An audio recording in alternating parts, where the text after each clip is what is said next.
1 अप्रैल से स्टार्ट करते हैं, ठीक है? पहला न्यूज़ देखते हैं। पहला न्यूज़ है कि मुथूट फाइनेंस जो है, वो फिर से भारत का भरोसेमंद वित्तीय ब्रांड बन गया है। तो न्यूज़ ये है कि एक रिपोर्ट आई है, उसके तहत जो गोल्ड लोन देने वाली कंपनी है मुथूट फाइनेंस, वो लगातार 8वें वर्ष टॉप पे रही है, ठीक है? तो ये ब्रांड का कंपनी का नाम याद रखिएगा, ये हो सकता है पूछा जा सकता है। अगला क्वेश्चन है, ये बिहार से संबंधित है, इसलिए इम्पोर्टेंट है। इस तरीके का क्वेश्चन बीपीएससी में पहले भी पूछा जा चुका है। तो एक क्वेश्चन मतलब क्या है ये न्यूज़ कि कॉपर टिकट के 250 वर्ष पूरा होना गौरव का पल। तो विश्व का पहला प्रीपेड कॉपर टिकट यानी जो कॉपर जो होता है एक धातु है, उसका जो टिकट था विश्व का पहला, उसके 250 वर्ष पूरे हो गए हैं। तो ये याद रखिएगा, हो सकता है आपसे साल पूछ लिया जाए या किस धातु का था ये पूछा जा सकता है, ठीक है? और अजीमाबाद यानी पटना से संबंधित न्यूज़ है ना? ये बताइए आप लोग कि अजीमाबाद जो नाम है वो किसके समय पड़ा था यहाँ पटना का नाम? सर ये औरंगजेब का पोता था आजिमुसान, उसके नाम पे पड़ा था। ठीक है, तो ये 250 वर्ष पहले जो है ये टिकट जारी हुआ था, एक न्यूज़ ये है। उसके बाद ये पाकिस्तान, जैसा आप लोगों को आइडिया होगा कि अभी आर्थिक संकट चल रहा है, तो अप्रैल के समय का ये न्यूज़ है कि वहाँ का जो प्रशासन है उसने अपने सरकारी जो भी काम है उसमें रेड कारपेट बिछाने से मना कर दिया था, ठीक है? ताकि कुछ पैसे बचाए जा सके। तो ये एक न्यूज़ है। इम्पोर्टेंट ये है कि पाकिस्तान में जो है आर्थिक संकट अपने चरम अवस्था पे है, ठीक है? पिछले वर्ष जो है यहाँ पे बाढ़ आया था, उस क्षेत्र में सूखा भी पड़ा था। उसके अलावा यहाँ पे जो है बलूचिस्तान और फिर कश्मीर, इस सब क्षेत्र में अलग-अलग जो है आतंकवादी संगठन, अन्य संगठन जो हैं वो सक्रिय रहते हैं। इस वजह से ये क्षेत्र जो है आर्थिक संकट से जूझ रहा है, ठीक है? तो ये याद रखिएगा। उसके अलावा पाकिस्तान के प्रधानमंत्री कौन है अभी? बताइए पाकिस्तान के प्रधानमंत्री कौन है? शहनवाज शरीफ। शाहनवाज शरीफ। और वहाँ के राष्ट्रपति अभी कौन है? राष्ट्रपति हैं आसिफ अली जरदारी, ठीक है? ये इसी वर्ष जो है पाकिस्तान में चुनाव हुआ था, तो ये लोग बदले गए हैं, ये याद रखिएगा। उसके बाद देखिए 2 खिलाड़ी हैं हॉकी से जुड़े हुए हैं, नाम है हार्दिक सिंह और सलीमा टेटे। ये दोनों जो हैं हॉकी से जुड़े हुए हैं, इनको साल का सर्वश्रेष्ठ हॉकी खिलाड़ी चुना गया है 2023 के लिए, ठीक है? तो याद रखिएगा। और अवार्ड का नाम है बलवीर सिंह सीनियर पुरस्कार, ठीक है? बलवीर सिंह खिलाड़ी थे, हॉकी से जुड़े हुए थे। उसके अलावा मेजर ध्यानचंद के नाम पर जो है लाइफ टाइम अचीवमेंट पुरस्कार भी दिया जाता है हॉकी में, तो वो भी जो है इस बार मेजर ध्यानचंद के बेटे हैं अशोक कुमार, उनको दिया गया है, ठीक है? हॉकी इंडिया वार्षिक पुरस्कार समारोह में पीआर श्रीजेश को वर्ष 2023 का सर्वश्रेष्ठ गोलकीपर चुना गया था। इसके अलावा भारतीय पुरुष हॉकी टीम है, उसके कप्तान अभी हरमनप्रीत सिंह हैं, ठीक है? तो इन्हें सर्वश्रेष्ठ डिफेंडर का पुरस्कार दिया गया था। तो सर्वश्रेष्ठ गोलकीपर में याद रखिएगा पीआर श्रीजेश, ये हॉकी टीम के हैं, काफी पॉपुलर भी हैं। वर्तमान में इन्होंने संन्यास ले लिया है। इसके अलावा सर इनके आवाज कप्तान, नहीं आ रही है। हेलो हेलो, बहुत कम आ रहा है सर। आवाज कम जा रही है? नो सर, आवाज तो सही है, पता नहीं। एक बार आप लोग कर लीजिए बढ़ा के।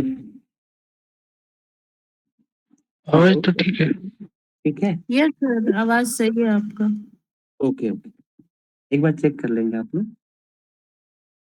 यहाँ 2 खिलाड़ी का नाम याद रखिएगा, हार्दिक सिंह और सलीमा टेटे, ये दोनों जो है हॉकी से जुड़े हुए हैं। अगला न्यूज़ है जापान के, ये देखिए ये इतना इम्पोर्टेंट नहीं था इसलिए इसको आप स्किप कर सकते हैं, ठीक है? इसको हटा देते हैं। अगला न्यूज़ ये देखिए, पूरे देश में कच्चा तीबू द्वीप बनेगा भाजपा का चुनावी मुद्दा। तो हमारे लिए ये जो है कच्चा तीबू द्वीप, ये प्रमुख है, न्यूज़ में था, ये पूछा जा सकता है, विवादास्पद भी रहा है। ये बताइए कि किस देश से संबंधित है ये? श्रीलंका। हाँ बिल्कुल, श्रीलंका से संबंधित है। और याद रखिएगा कि भारत और श्रीलंका के मध्य जो है ये क्षेत्र पड़ता है। और 1974 एक आरटीआई असल में दायर किया गया था अमर कह रहे हैं सर नो ऑडिबल वॉइस, आवाज नहीं जा रही है क्या आप लोगों को? नो सर, बहुत आवाज आ अच्छा रही है। आवाज आ रहा है। आवाज तो पूरा क्लियर आ रही है। Yes sir. जी ओके, जिनको नहीं आ रही है वो एक बार एग्जिट करके फिर से आप नहीं आएंगे आ तो रहा है शायद सर आवाज। जिनको नहीं आ रहा है वो रिज्वाइन करें प्लीज। बिल्कुल रिज्वाइन करेंगे तो शायद ठीक आ जाएगा। ठीक है, देखिए एक आरटीआई दायर किया गया था, उसके तहत जो है फिर वहां से जवाब आया है, तो बताया गया है कि 1974 तक जो है ये कच्चा तीबू द्वीप जो है ये भारत का हिस्सा था। फिर 1974 में इंदिरा गांधी ने ये द्वीप जो है श्रीलंका को सौंप दिया है। ठीक है, और ये जो है द्वीप वो श्रीलंका के नेदुन तीबू और भारत के रामेश्वरम के बीच स्थित है। और इस द्वीप का प्रयोग जो है मुख्य रूप से मछुआरे करते थे। ठीक है, तो हमारे लिए इम्पोर्टेंट ये द्वीप नाम है, याद रखिएगा, ये भारत और श्रीलंका के मध्य चर्चा का विषय है। ठीक है, उसके बाद ये देखिए गजा में भीषण लड़ाई के बीच काहिरा में युद्ध विराम पर वार्ता। तो आप लोगों को पता होगा कि वर्तमान में हमास और इसराइल के बीच जो है युद्ध चल रहा है। इसके अलावा भी इस 2-3 दिन पहले का न्यूज है कि अभी ईरान के साथ भी मोर्चा खुल गया है इसराइल का। ठीक है, तो न्यूज ये है कि इसराइल और गजा के बीच जो युद्ध चल रही है इसके लिए एक शांति वार्ता हुई थी, उसकी मध्यस्थता जो है वो मिस्र कर रहा था। और वो मीटिंग जो है वो मिस्र की राजधानी काहिरा में हुई थी। ठीक है, तो फिर आप लोग लिखिएगा। तो एक एक क्वेश्चन हम पूछते हैं, आप लोग आंसर कीजिएगा। रूस और यूक्रेन के बीच जो युद्ध चल रहा है तो उसके लिए एक शांति समझौता करने के लिए एक मीटिंग रखा गया था, एक सम्मेलन रखा गया था। वो किस देश में रखा गया था बताइए? यूरोपियन कंट्री है वो, किन्हीं को आइडिया है ये? स्विट्जरलैंड है ना, ये याद रखिएगा आप लोग, वहां पे ये मीटिंग हुआ था। ठीक है, तो बहुत सारे देश वहां गए थे, भारत लेकिन इसमें शामिल नहीं हुआ था, ये बात आप लोग याद रखिएगा। तो रूस यूक्रेन के बीच जो शांति समझौता हो रहा था उसके लिए स्विट्जरलैंड चुना गया था देश के रूप में। ठीक है, उसके बाद अगला न्यूज देखते हैं। द्वितीय विश्व युद्ध के नायक सूबेदार का निधन। तो याद रखिएगा कि एक सूबेदार हैं, भारतीय सेना में रह चुके थे, फांसिया इनका नाम था। वो 102 वर्ष की आयु में उनका निधन हो गया और ये द्वितीय विश्व युद्ध में भाग लिए थे। ठीक है, तो इनका नाम क्या है? थानसिया नाम है और ये मिजोरम के रहने वाले हैं। ये एक न्यूज है। उसके अलावा ये देखिए कोयला उत्पादन पहली बार 100 करोड़ टन के पार। तो जैसा आप लोगों को आइडिया होगा कि भारत में जिस तरीके से डेवलपमेंट चल रहा है और उसके लिए एनर्जी जो है वो प्रमुख रहता है। ठीक है, तो उसकी नीड को पूरा करने के लिए भारत सरकार जो है, आपको आइडिया भी होगा कि भारत में जो कोयला संयंत्र है, मतलब ताप विद्युत संयंत्र जो है वो अत्यधिक मात्रा में है और भारत के ऊर्जा का जो डिमांड है उसका प्राथमिक स्रोत भी यही है। ठीक है, तो इसके लिए जो है पहली बार कोयला का जो उत्पादन है वो 100 करोड़ टन के पार चला गया है। ठीक है, तो याद रखिए। इसके अलावा कोयला उत्पादन में सर्वाधिक जो जिस कंपनी का योगदान रहता है वो कोल इंडिया लिमिटेड है, आगे ही आपको मिलेगा उसके बारे में भी। ठीक है, तो ये याद रखिएगा कि भारत का जो कोयला उत्पादन है वो पहली बार 100 करोड़ टन के पार चला गया है और ये वित्त वर्ष 2023-24 के लिए है। ठीक है, इससे पहले 2022-23 में यह 93.7 करोड़ था। वर्तमान में जो है ये 100 करोड़ टन पार कर गया है। ये देखिए ये इतिहास से जुड़ा हुआ है। आप लोगों को ब्लैक होल की घटना पता होगा, किन्हीं को आइडिया है ब्लैक होल की घटना क्या है बताइए? हिस्ट्री से जुड़ा हुआ है ये। सर ये काल कोठरी की त्रासदी बोलते थे जिसमें बैटल 17 पुलिस प्लासी के आसपास। 82 ये नवाब सिराजुद्दौला की टाइम हुआ था। बिल्कुल, और कौन थे उस समय वहाँ? एक अधिकारी का नाम इससे जोड़ा जाता है। यस सर, हॉलवेल थे जो बताए थे इसको। वेंसी टॉट है शायद। नहीं, हॉलवेल, हॉलवेल थे। हॉलवेल है, ठीक है, हाँ सही बता रहे हॉलवेल है हैं हाँ। जी।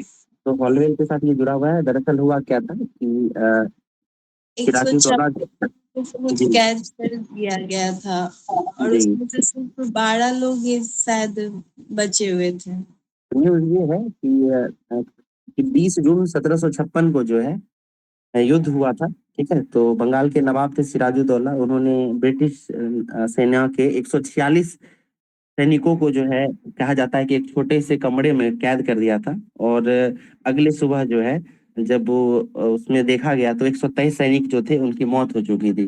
तो इसी घटना को जो है ब्लैक होल की घटना भी कहते हैं, और ये ब्लैक होल की घटना ही जो है प्लासी के युद्ध का भी एक कारण बनती है। ठीक है, तो ये याद रखिएगा। तो इसी से संबंधित है ब्लैक होल ऑफ कोलकाता, ये न्यूज में था। ठीक है, अच्छा ये बताइए कि ब्लैक होल इसका नाम दिया गया था। ब्लैक होल जो है ये हमारे अंतरिक्ष से जुड़ा हुआ भी एक टर्म है ना। तो ब्लैक होल का नाम किनके द्वारा दिया गया था ये बताइए, या पहली बार ब्लैक होल की खोज किसके द्वारा की गई? ये क्या बताना?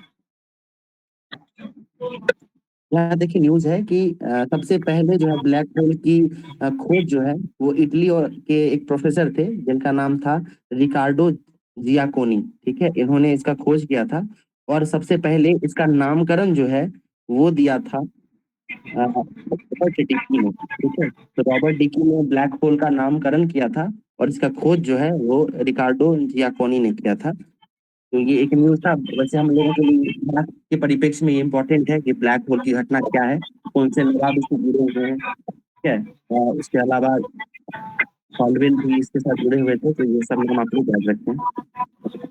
अगला न्यूज है, अरब वाहन के लिए, सॉरी, अब एक वाहन के लिए सिर्फ एक फास्ट, तो फास्टैग के बारे में आप लोगों को आइडिया होगा कि जो रोडवेज है, जो हाईवे है, उसके ऊपर जो टोल टैक्स होता है, तो पहले क्या होता था कि उसको मैनुअली उसके पैसे दिए जाते थे, लेकिन इसके कारण जो है वो एनएच पे या जो टोल टैक्स प्लाजा होता है वहाँ पे लंबी लंबी कतारें रहती थी, भीड़ रहता था।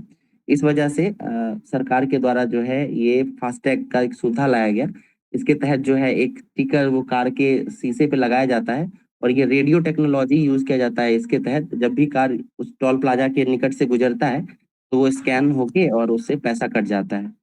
तो पहले क्या होता था कि एक जो फास्टैग होता है उसको कई कारों पर लगाया जाता था, और फिर अलग अलग उसे पैसे कटते थे। लेकिन भारत सरकार के द्वारा ये एक रूल बनाया गया कि अब एक गाड़ी पर एक ही फास्टैग रहेगा, और वो एक नंबर से ही जुड़ा रहेगा। ठीक है, तो याद रखिएगा, एक वाहन एक फास्टैग, ये एनएचएआई के जो रोडवेज का सर्विस है उससे जुड़ा हुआ है। ठीक है,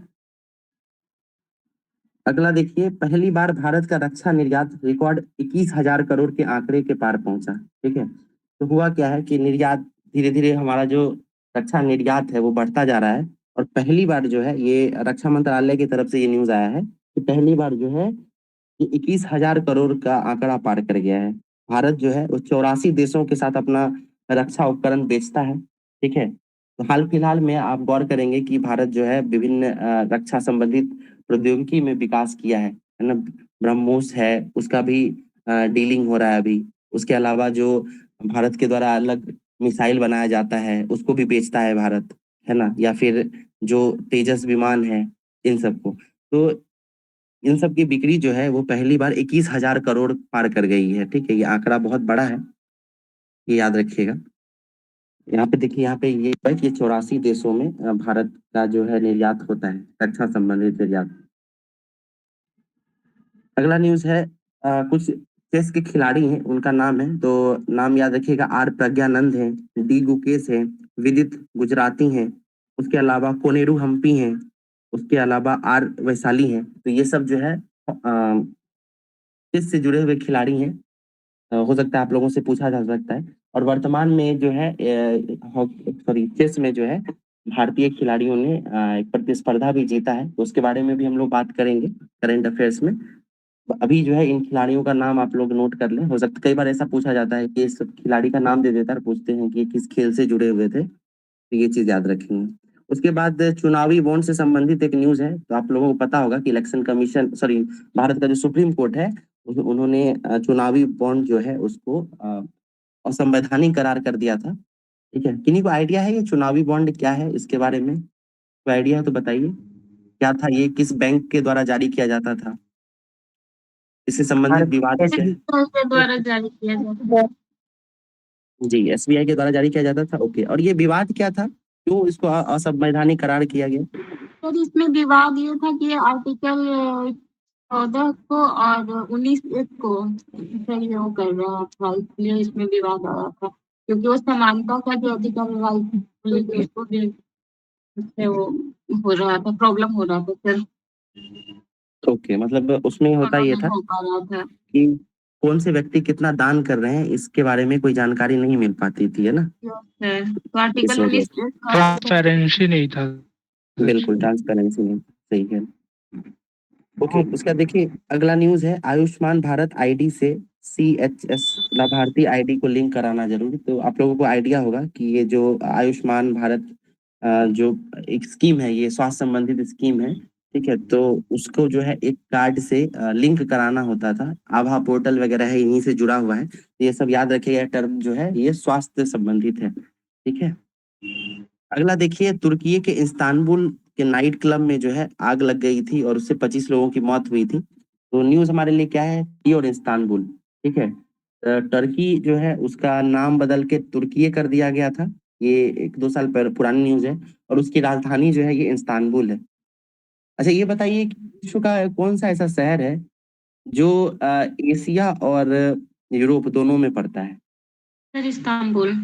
इस्तांबुल ही है, ठीक है, ये याद जी, ये याद रखिएगा। इस्तांबुल जो है ये एशिया और अफ्रीका दोनों में, सॉरी एशिया और यूरोप दोनों में पड़ता है, ठीक है। ये टर्की की राजधानी भी है। अभी कौन है वहाँ के प्रधानमंत्री कौन है, सॉरी राष्ट्रपति कौन है अभी? ये दोरगन। अर्दवान, अर्दवान है, ठीक है। चलिए अगला देखते हैं। हर माह हो रहे 43.3 करोड़ डिजिटल लेन देन। तो आप लोगों को आइडिया होगा कि भारत में जो है डिजिटल ट्रांजेक्शन है वो काफी तेजी से बढ़ा है। UPI वगैरह जो है ये सब, इन सब का जो है काफी बढ़ गया है यूज भारत में, और ये विश्व के अलग अलग देशों में भी अब शुरू हो गया है। जैसे फ्रांस में हुआ था, है ना, उसके बाद साउथ अमेरिका में, उधर चिली में हुआ था, सॉरी पेरू में हुआ था, ठीक है। तो इस तरीके से भारत से संबंधित न्यूज है कि भारत में हर महीने जो है 43.3 करोड़ डिजिटल लेन देन हो रहा है, ठीक है। तो ये आंकड़ा है, इसको इसे डायरेक्ट तो कहीं नहीं पूछा जा सकता है, बट मेंस में आप लोग ये यूज कर सकते हैं, ठीक है। उसके बाद देखिए अगला न्यूज ये है, खाद्य सुरक्षा में उपलब्धियां, सतत विकास लक्ष्य की ओर भारत के कदम। असल में क्या है, आप लोगों को आइडिया होगा कि एक अक्षय पात्रा फाउंडेशन है भारत में, जो बिहार में जो मिड डे मील वगैरह जो दिया जाता है स्कूलों में, तो उसको जो है इसी संगठन के द्वारा प्रोवाइड कराया जाता है, ठीक है। ये एक NGO है, और ये जो है भारत में खाद्य सुरक्षा को लेकर भोजन से संबंधित जो समस्याएं हैं उसको टैकल करने के लिए जाना जाता है। तो इसकी एक उपलब्धि आई है कि ये 4 अरब लोगों को भोजन दिया है, ठीक है। 4 अरब इसका जो है संख्या हो गया था। तो इसी से संबंधित ये न्यूज था, ये याद रखिएगा। फाउंडेशन का नाम क्या है, अक्षय पात्रा, ठीक है। आप लोगों में से कई लोगों को पता भी होगा इस फाउंडेशन के बारे में। बिहार में जो मिड डे मील चलता है उसमें इसके द्वारा ही सेवाएं दी जाती हैं, ठीक है। उसके बाद अभी आज हम लोगों ने पाकिस्तान के बारे में जो पढ़ा था कि वहाँ पे आर्थिक संकट चल रहा है, तो उसी संबंधित न्यूज है कि वहाँ पे जो वर्ल्ड बैंक है उसके द्वारा एक आशंका जताई जा रही है कि पाकिस्तान में हो सकता है कि 1 करोड़ से अधिक लोग जो है वो फिर से गरीबी रेखा के नीचे जा सकते हैं, ठीक है। वहाँ पे जो बाढ़ आई थी, सूखा पड़ा था, या वहाँ जो चरमपंथी हमले हो रहे हैं, उन सब से जो है ये आशंका जताई जा रही है। उसके बाद देखिए न्यूज है कि भूकंप के तेज झटके से दहला ताइवान।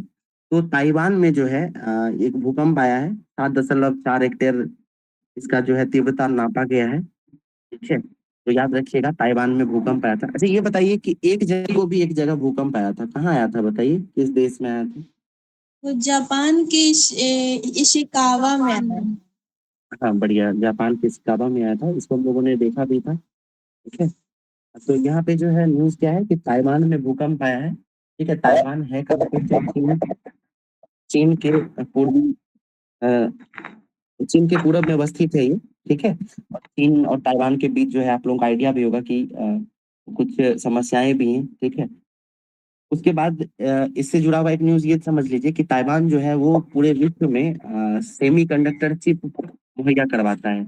वहाँ जो भूकंप आया उसके कारण जो है सेमीकंडक्टर चिप जो प्रोवाइड कराती थी कंपनी, वहाँ वो सब कुछ दिनों के लिए बंद हो गई थी। इसके कारण जो है जितना वर्ल्ड में जितना भी काम हो रहा था चिप को लेकर, तो अचानक से सभी में प्राइस हाइक हो गया है ना, दाम बढ़ गया था। तो ये न्यूज जो है इम्पोर्टेंट है, पूछा जा सकता है आपसे कि कहाँ पे भूकंप आया था, ताइवान में आया था, याद रखिएगा। उसके बाद राजीव गांधी का हत्या हो गया था 21 मई 1991 को, और ये बम ब्लास्ट कर दिया गया था एक आत्मघाती हमलावर के द्वारा, ठीक है। और ये जगह कहाँ था, तो ये श्री पेरम्बूर में था, ये तमिलनाडु के पास है। तो न्यूज़ ये है कि हत्या में जुड़े हुए जो कई लोग थे उसमें से 3 लोगों को छोड़ दिया गया है और उन्हें फिर से श्रीलंका भेज दिया गया था। ये एक न्यूज़ है। हमारे इम्पोर्टेंट क्या है, राजीव गांधी इम्पोर्टेंट है, उनका हत्या कब हुआ है, डेट इम्पोर्टेंट है, ठीक है। उसके बाद उनकी हत्या का जो जिम्मेदारी थी वो लिट्टे के द्वारा ली गई थी, ठीक है। लिट्टे आपको पता आइडिया है, लिट्टे LITT? ये एक नक्सली ग्रुप है, इसको नक्सली घोषित किया गया था आई थिंक राजीव गांधी की हत्या के बाद ही। बिल्कुल, ये श्रीलंका में थे। वहाँ पे सिंहलीज और तमिल, ये 2 भाषी लोग थे, अलग-अलग लैंग्वेज को लेकर यहाँ पे विवाद था, ठीक है। और यही जो है आंतरिक सिविल वॉर का एक रूप ले लिया था। उसी से लिट्टे जो है ये सामने आया था, ठीक है। अगला न्यूज़ ये है और काफ़ी इम्पोर्टेंट है कि भारत वाणिज्यिक कच्चा तेल रणनीतिक भंडारण बनाएगा। तो आप लोगों को आइडिया होगा कि अभी वर्तमान में विश्व में अलग-अलग जगह युद्ध चल रहा है, ठीक है। इससे क्या हो रहा है कि सप्लाई चेन बाधित हुआ है। तो जो फ्यूल है ना, पेट्रोलियम वगैरह है, इसको लेकर भी जो है विश्व में उथल-पुथल रहा है। और आप लोगों को पता होगा कि भारत का जो जनसंख्या है और यहाँ जो एनर्जी का डिमांड है, वो बहुत ज़्यादा है। तो इसको लेकर जो है भारत सरकार चिंतित थी। तो उन्होंने क्या किया है कि भारत में ही कच्चे तेल के भंडारण को लेकर जो है अलग-अलग जगहों पर निर्धारित करके भंडारण केंद्र बनाया है, ठीक है। तो 3 जगह पे बनाया गया है। पहला है विशाखापत्तनम में, ठीक है। उसके बाद दूसरा कर्नाटक के मंगलुरु के पास है और तीसरा कर्नाटक के पादुर में है, ठीक है। तो इन सब जगहों पर 3 जगहों पर जो है कच्चे तेल का भंडारण किया जाएगा और फिर यहाँ से जो है जब जरूरत पड़ती है, अगर डिमांड सप्लाई में अगर बाधा आती है तो यहाँ से फिर सप्लाई किया जाएगा। तो ये याद रखिएगा, 3 जगह इंपॉर्टेंट है, विशाखापत्तनम, कर्नाटक का मंगलुरु और फिर कर्नाटक का ही पादुर, ठीक है। उसके बाद ये देखिए ग्रीन एनर्जी के क्षेत्र में जो है काफी तेजी से काम हो रहा है। अडानी ग्रुप के बारे में हम लोगों ने पहले भी पढ़ा है कि गुजरात में जो है बहुत सारा प्लांट स्थापित किया है।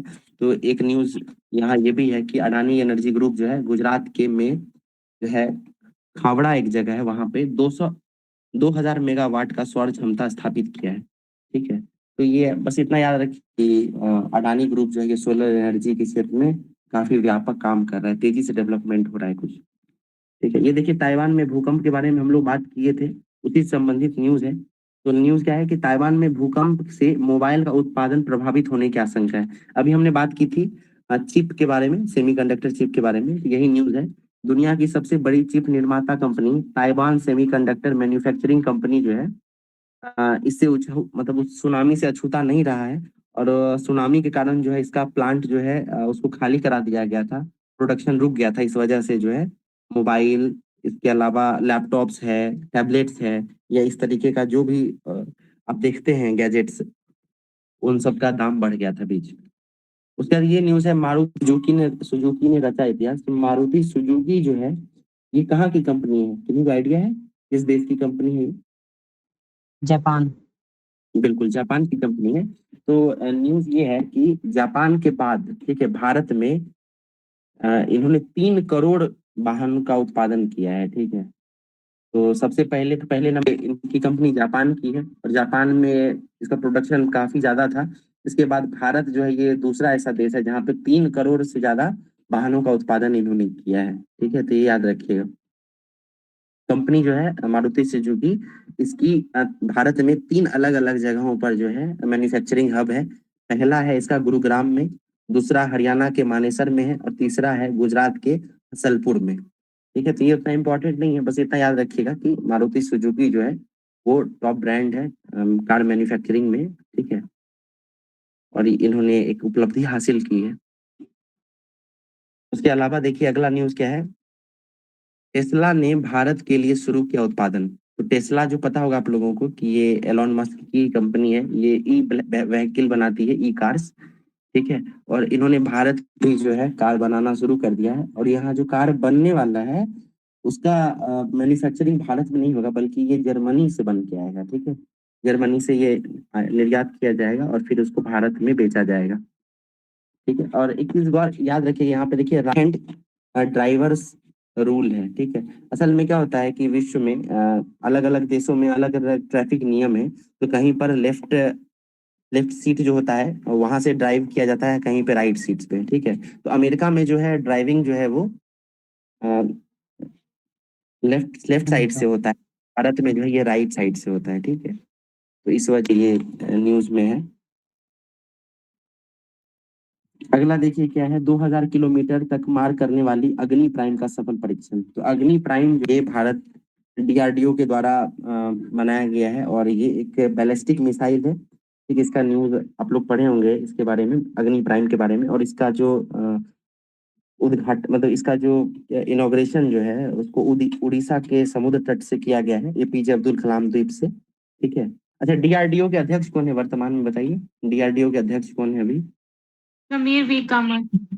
समीर वी कामत, ठीक है। हम लोगों ने लास्ट टाइम जब बात की थी उस समय अग्नि का जो है अग्नि 5 एक मिसाइल जो था उसके बारे में बात की थी। तो कौन से मिशन के तहत अग्नि 5 को प्रक्षेपित किया गया था, किन्हीं को याद है? मिशन का नाम क्या था? इंटीग्रेटेड गाइडेड मिसाइल जी डेवलपमेंट वो प्रोग्राम। नहीं, वो तो दूसरा था। मिशन दिव्यास्त्र। मिशन दिव्यास्त्र के बारे में बात कर रहा था ना। मिशन दिव्यास्त्र करके हम लोगों ने पढ़ा था, उसके तहत जो है अग्नि 5 को लॉन्च किया गया था, ठीक है। याद रखिएगा मिशन दिव्यास्त्र क्या है, तो ये बैलिस्टिक मिसाइल से जुड़ा हुआ है, अग्नि 5 से।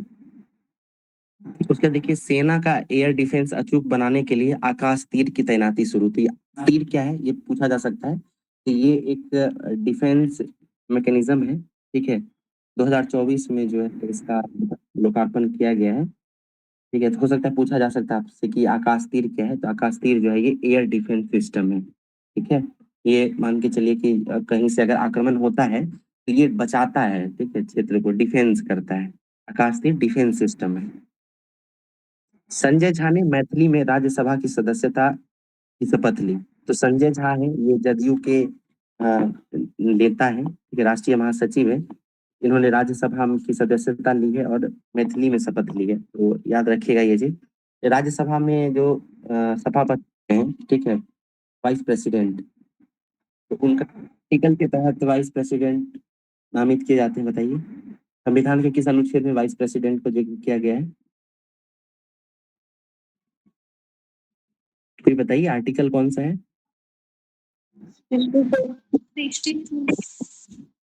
ओके। और राज्यसभा के जो सदस्य होते हैं कितने वर्ष के लिए चुने जाते हैं? 2 वर्ष या 6 वर्ष? 6 वर्ष। 6 6 वर्ष के लिए होते हैं। 6 वर्ष, 2 वर्ष चेंज होता है। जी, और 1/3 लोग होते हैं, उनको हर 2 वर्ष में उनको रिटायर कर। बिल्कुल। अच्छा ये बताइए, एक इंटरेस्टिंग क्वेश्चन पूछते हैं आप लोगों से। जब पहली बार राज्यसभा बनाया गया होगा, ठीक है, तो स्टार्ट जब किया होगा तो एक ही बार में सारे लोगों को खड़ा गया होगा ना, ठीक है। तो ये 1/3 लोग कैसे हटाए गए होंगे पहली बार? वो कौन लोग होंगे जो हटाए गए होंगे, किन्हीं को आइडिया है इस बारे में? यस सर, एज की वरीयता के अनुसार हटाया गया था और वो अच्छा। सर 2 साल में ही पहली बार हटा दिया गया था और इसके बाद फिर अगला जो सेशन था वो 4 साल का था। इसके बाद फिर अगला से 6 साल का हो गया। जी, एक तो 2 ठीक है। साल का था, फिर 4 साल का, इसके बाद 6 साल का था।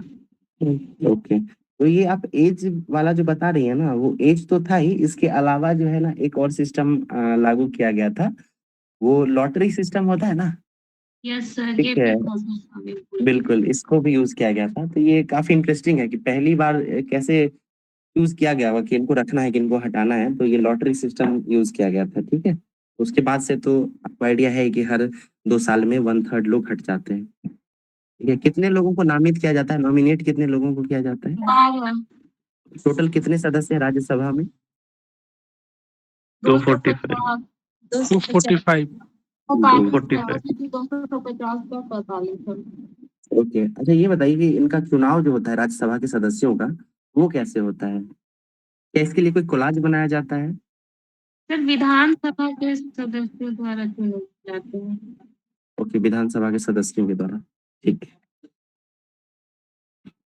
बिहार से कितने राज्यसभा के सदस्य चुने जाते हैं? 16। 16।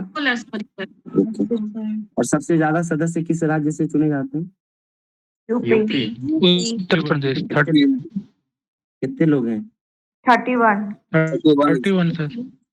ओके, चलिए अगला न्यूज देखिए। कैंसर के इलाज के लिए जो है टी सेल थेरेपी लॉन्च किया गया है। आप लोगों को आइडिया होगा ये टी सेल के बारे में, ठीक है। ये एक टाइप का इम्यून सेल कहलाता है। कार टी सेल थेरेपी भी काफी चर्चा में रहा है। आईआईटी बॉम्बे के द्वारा इसको शुरू किया गया था, इसका खोज किया गया था। तो यही न्यूज है कि राष्ट्रपति द्रौपदी मुर्मू ने गुरुवार को कैंसर के उपचार के लिए पहली स्वदेशी CAR टी सेल थेरेपी का शुरुआत किया है, ठीक है। तो ये हो सकता है पूछ दे कि टी सेल थेरेपी किससे जुड़ा हुआ है। तो याद रखिएगा कि ये कैंसर जो होता है ना, कैंसर की बीमारी, उसके लिए ये थेरेपी लाई जाती है, ठीक है। ये टारगेट करके जो है कैंसरस सेल को फिर उसको अलग करता है, ठीक है, उपचार करता है। तो ये भारत जो है स्वदेशी रूप से पहला उपचार पद्धति लागू किया है। इसका नाम क्या है? CAR टी सेल थेरेपी, और इसको IIT बॉम्बे के द्वारा जो है बनाया गया है, ठीक है। ये काम करता है, तो याद रखिएगा कि इसमें नहीं, ये बायो इंजीनियरिंग, ठीक है, उसका इस्तेमाल किया जाता है। आप लोगों का आइडिया होगा, ठीक है। CRISPR-9 के बारे में पढ़े आप लोग को? आइडिया है CRISPR-9 क्या है? क्या होता है बताइए। सर वेरी गुड, उससे बताइए। टारगेटेड क्षेत्र में इलाज किया जाता है और इससे सर जेनेटिक बीमारियां जो है वो सबका इलाज होता है। ओके, देखिए असल में है क्या, मैं ये समझाता हूँ। ये इस तरीके का जो है ना DNA की संरचना रहती है, ठीक है। तो जो बायो इंजीनियरिंग होता है ना, DNA फिंगरप्रिंटिंग और इंजीनियरिंग होता है। मान के चलिए कि इस इतने दूर में जो है ना, अगर कोई बीमारी है, यहाँ पे अगर कैंसरस सेल है, ठीक है, तो जो CRISPR-9 जो है ना, CRISPR टेक्नोलॉजी है, वो ना अनुवांशिक कैंची की तरह काम करता है, ठीक है। वो क्या करता है? कैंची की तरह काम करता है, यानी से और यहाँ से उसको काट देता है, ठीक है। और काटने के बाद क्या होगा कि अब इस क्षेत्र पे जो कैंसरस सेल है या जो कोई डिफेक्ट है, उस पे अनुवांशिक इंजीनियरिंग करके, ठीक है, यानी कोई ऐसा डेवलप किया जाता है सेल, या ऐसा कुछ एंजाइम तैयार किया जाता है, उसको इस क्षेत्र में अप्लाई किया जाता है, और फिर यहाँ पे वो काम करता है, और इस जगह अगर कोई बीमारी है या कोई उपद्रव है तो उसको ठीक करता है। इस तरीके से ही जो है ना ये काम करता है। बायोटेक्नोलॉजी का अगर आप लोगों को टाइम हो तो एक बार ये सब जरूर देखें। DNA फिंगरप्रिंटिंग क्या है, ये टी-सेल क्या है, CRISPR-9 टेक्नोलॉजी क्या है, तो इन सब के बारे में एक बार जरूर देखें। ये अभी असल में क्या है ना कि ये डेवलपमेंटल फेज में है, ठीक है, और रोज कुछ ना कुछ नया इसमें डेवलपमेंट हो ही रहा है। तो ये सब न्यूज़ में काफ़ी रहता है और एग्ज़ाम में पूछा जाता है। यूपीएससी वगैरह जो है उसका ये सब फेवरेट कोर टॉपिक है, ठीक है। तो ईज़िली आपको इसके सोर्सेज़ भी मिल जाएँगे। एक बार ज़रूर इसके बारे में बायोटेक्नोलॉजी ज़रूर पढ़ें आप लोग। और असल में है क्या, ये बायोलॉजी से भी जुड़ा हुआ है ना, तो जैसा बीएससी है वो बायो से जुड़ा हुआ सवाल पूछता है। बायो में ही हम लोग एक डिजीज़ चैप्टर पढ़ते हैं ना, डिजीज़ेज़। तो ये बायोटेक्नोलॉजी है और डिजीज़ेज़, ये सब जो है आपस में जुड़ा हुआ ही है। तो इससे सवाल बनने की संभावनाएँ रहती हैं, तो एक बार इसको देखिए आप। उसका देखिए ये न्यूज़ क्या है कि भारत में 2022 में डोपिंग के सर्वाधिक मामले रजिस्टर किए गए थे। तो डोपिंग टेस्ट होता है, ये वाडा के द्वारा किया जाता है, ठीक है? विश्व डोपिंग निरोधक एजेंसी है ये। तो ये भारत के 2000 से मतलब बहुत सारे लोग जो हैं, 3865 लोग इसके तहत पाए गए थे, है ना? दोषी पाए गए थे। तो ये याद रखिएगा, उतना इम्पोर्टेंट नहीं है, बस याद ये रखिएगा कि डोपिंग टेस्ट कौन करती है, तो वाडा करती है, ठीक है? अभी जो है ओलंपिक में हमारी एक खिलाड़ी थी जिनका कम वजन बढ़ गया था, ठीक है? तो इनका भी नाम याद रखिएगा, और इनसे जुड़ा हुआ जो भी क्या कंट्रोवर्सी रहा था ये भी पूछा जा सकता है, याद रखिए। आज हरियाणा का जो है ना चुनाव हुआ है, हरियाणा और जम्मू कश्मीर इलेक्शन जीत गई है सर। जी, जी, हरियाणा चुनाव का इलेक्शन रिजल्ट आया है, तो हरियाणा और जम्मू कश्मीर का बताइए क्या?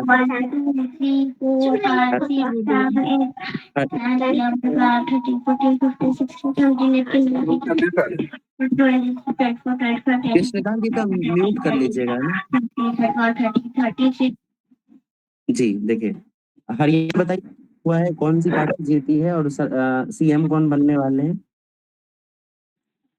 बीजेपी जीती है और पीएम जी, CM बनेंगे कौन? वही जो पहले थे ना, सैनी, नायब सिंह सैनी। नायब सैनी वही रहेंगे, ठीक है। और जम्मू कश्मीर में क्या हुआ है बताइए?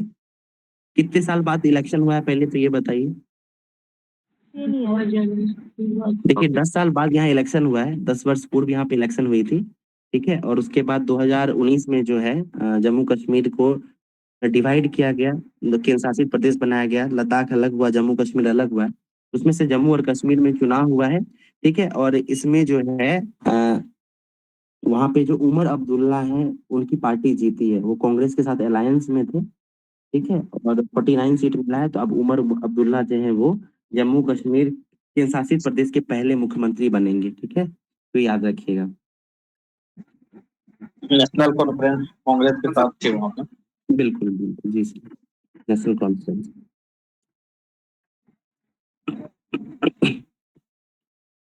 देखिए एक कंपनी का नाम है ब्लू ओरिजिन, ठीक है। तो ब्लू ओरिजिन जो है ये जेफ बेजोस जो अमेजोन कंपनी के मालिक हैं उनकी ही कंपनी है, और ये स्पेस एक्सप्लोरेशन के क्षेत्र में काम कर रही है, ठीक है। और वो क्या करती है, तो विभिन्न देश जो है, अलग अलग देश उनके नागरिकों को अंतरिक्ष में सैर कराने का या वहां भेजने का, घुमाने का ये काम कर रही है। तो कंपनी का नाम याद रखिएगा, हो सकता है पूछा जाए कि ब्लू ओरिजिन जो है ये किस क्षेत्र से संबंधित है, तो ब्लू ओरिजिन जो है ये स्पेस के क्षेत्र से जुड़ा हुआ है। अगला न्यूज ये है, यूपीआई से बैंक खाते में नकदी जमा कर सकेंगे। तो असल में होता है कि अभी हाल में जी शशिकला जी कुछ पूछना चाह रही हैं? हेलो। जी मैम बोलिए। हाँ सर, मैं अभी फॉर्म फिलअप कर रही थी। हेलो, रुपेश सर है सर क्या? हाँ हाँ बोलिए। हाँ बोलो। सर मैं अभी फॉर्म फिलअप कर रही थी, तो सर इसमें जो वो हाइट नहीं रहता, हाइट। चलिए देखिए न्यूज क्या है, यूपीआई से जो है आप बैंक में पैसा भी जमा कर सकेंगे, ठीक है। तो बैंकिंग से संबंधित जो सेवाएं देती है आरबीआई ने ये एक नया सुविधा निकाला है। तो उसके तहत क्या होगा कि हाल फिलहाल में आप एटीएम जब जाएंगे ना, तो जो आपका क्यूआर स्कैनर है उससे स्कैन करेंगे, और जो पैसा डालते हैं उसमें इनपुट डालिएगा तो उतना रुपया वो बाहर निकाल के देता है, ठीक है। उसी तरह से अब क्या होगा कि अगर आप अपने स्कैनर से स्कैन करके पैसा को आप अंदर डाल भी सकते हैं, ठीक है। होता है ना कई जगह पे ऐसा वेंडरिंग मशीन लगाया जाता है जिसमें पैसा अंदर जाता भी है, ठीक है। तो वो यूपीआई के जरिए भी हो सकता है, ये एक न्यूज आई है, ठीक है। तो बैंक जाके मतलब स्कैनिंग करेंगे पैसा जमा हो जाएगा। तो जैसे अभी तो जमा करते थे एटीएम कार्ड लेके जाना पड़ता है। बिल्कुल मैं बताता हूँ, जैसे अब बहुत सारा एटीएम ऐसा होता है ना जहाँ पे आप एटीएम डालते हैं और फिर पैसा डालते हैं और अंदर चला जाता है, ठीक है। तो उस जगह वहां पे अब आपको एटीएम की भी जरूरत नहीं पड़ेगी, बल्कि आप उसी तरीके से यूपीआई को स्कैन करेंगे और वहीं से आपका बैंक अकाउंट और वो सब इनपुट हो जाएगा और आप पैसा डाल सकते हैं। मतलब आप कार्ड नहीं भी ले जाएंगे तभी भी आपका काम हो जाएगा, ठीक है। इस तरीके की सेवाएं अभी वर्तमान में एसबीआई दे भी रहा है ना, यूनो करके उसका एक अपना सर्विस है, उससे योनो ऐप से सर होता है सर। बिल्कुल बिल्कुल। तो ये आरबीआई के द्वारा देता है। देखिए हम लोगों के लिए पढ़ने का क्या बात है, पढ़ना क्या है, मतलब एग्जाम पर्पज से क्या, आरबीआई जो है ये बैंकिंग सुविधाओं को, ठीक है, वो बहुत आसान कर रहा है। ये हमारे लिए इम्पोर्टेंट ये है, ये जानना जरूरी है। इसके अलावा कौन सा बैंक, मतलब क्या सर्विस कौन देता है, आपको पता होगा एनपीसीआई करके एक बॉडी है, ठीक है। क्या है बताइए? नेशनल पेमेंट का नेशनल पेमेंट कारपोरेशन इंडिया, ठीक, कारपोरेशन ऑफ इंडिया। तो ये जो है ना ये एक अम्ब्रेला इंस्टीट्यूशन है, ठीक है। बहुत सारे अलग अलग इंडिविजुअल, अलग अलग कंपनीज, अलग अलग बैंकों ने मिलकर इसको बनाया है एनपीसीआई को। और ये जो है इस तरीके की जो होता है ना डिसीजन लेने वाली कंपनी है, सॉरी डिसीजन लेने वाला इंस्टीट्यूशन है। हमारे लिए एग्जाम पर्पस इंपॉर्टेंट ये है, आरबीआई इंपॉर्टेंट है और एनपीसीआई वगैरह इंपॉर्टेंट है। और इस न्यूज को क्या लेना है, तो न्यूज ये लेना ये है कि आरबीआई जो है वो भारत में फाइनेंशियल लिटरेसी को और आसान बनाने के लिए बहुत सारे कदम उठा रहा है, और उस कदमों में आप ये सारे पॉइंट्स याद रखेंगे, है ना। इस तरीके से हमको इस चीजों को अपने ऐड ऑन करते जाना है, ठीक है। चलिए आरबीआई आया है तो आरबीआई से संबंधित कुछ क्वेश्चन बताइए। आरबीआई कब बना है ये बताइए। सर आरबीआई आया है 1935। Very good. और ये बताइए कि आरबीआई जो है इसको किस आयोग के अनुशंसा पे बनाया गया था? यंग हिल्टन आयोग। यंग हिल्टन आयोग, वेरी गुड। ठीक है, और ये अधिनियम 1934 का था, है ना? जी, चलिए।